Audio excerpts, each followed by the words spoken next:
Hi everybody, I want to start this week with a question that I think a lot of us have asked ourselves over time. What makes something worth photographing? Is it the location, the light, the subject, or is it something else? Something else that is harder to put into words? Because the photo you're looking at right now, that obviously wasn't taken in Tokyo or New York or some dramatic location at golden hour. That's a window on a very ordinary building in a very small town. Today, I want to talk about ordinary life as a subject. Not as fallback when you can't afford to travel somewhere interesting, but as genuine, deliberate choice.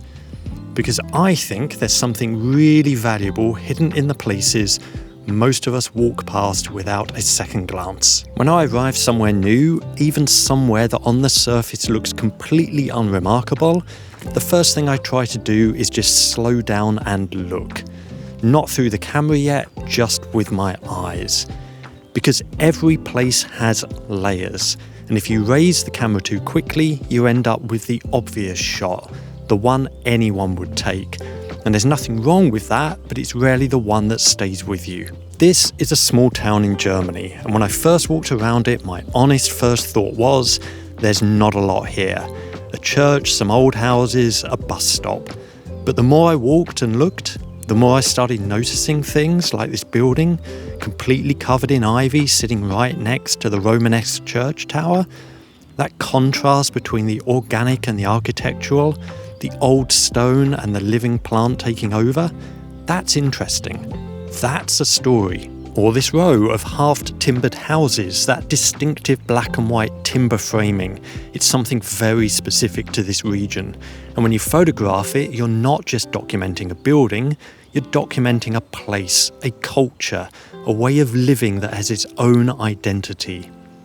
So the first thing I'd say about photographing ordinary places is this. Give yourself time before you think about composition. Walk around. Notice what makes this place different from other places. Because there is always something. You just have to slow down enough to find it. Once you've got a feel for a place, the next move is to get closer. Not necessarily physically, although sometimes that too, but in terms of what you're paying attention to.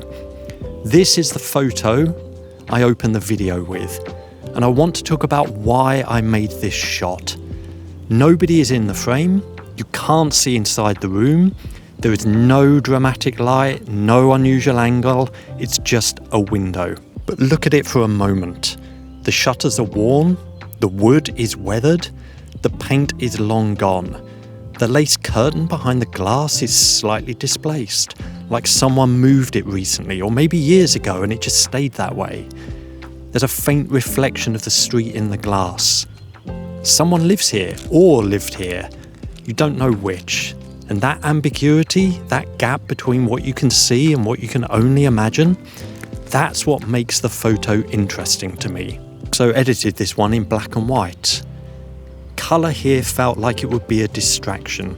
It would draw attention to surfaces and materials when what I wanted was the mood and texture. The black and white strips it back to just the shapes and the tones, and I think it lets the quietness of the scene breathe.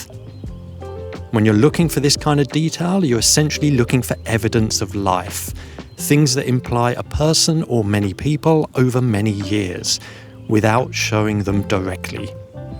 Worn steps, a handwritten sign, a single pot plant in the window, these small things carry a lot of weight if you let them. The last thing I want to talk about is patience, and this photo is the best example I have for it.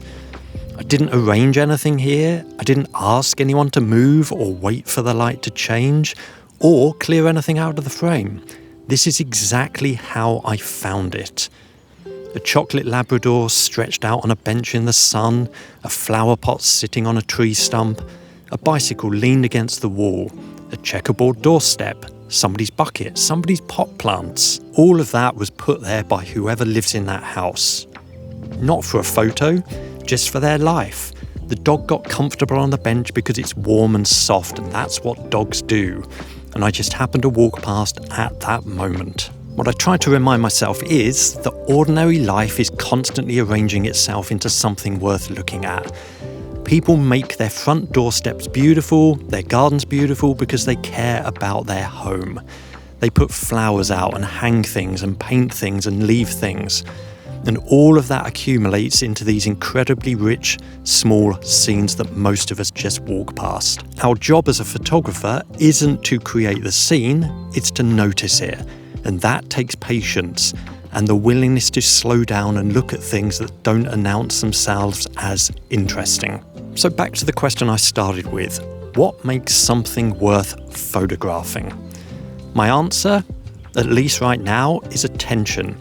The things that are worth photographing are the things you've actually paid attention to, and you can pay attention anywhere you go. You don't need to be in a famous city, you don't need a dramatic landscape or a once-in-a-lifetime moment. You need to slow down, look carefully, and trust that what's in front of you has something worth showing, even if at first glance it doesn't seem like it does. This small town looked like nothing when I first arrived, and now some of my favourite recent shots are from there. That's not because it's secretly a special place, it's because I gave it enough time and attention to find out what was already there.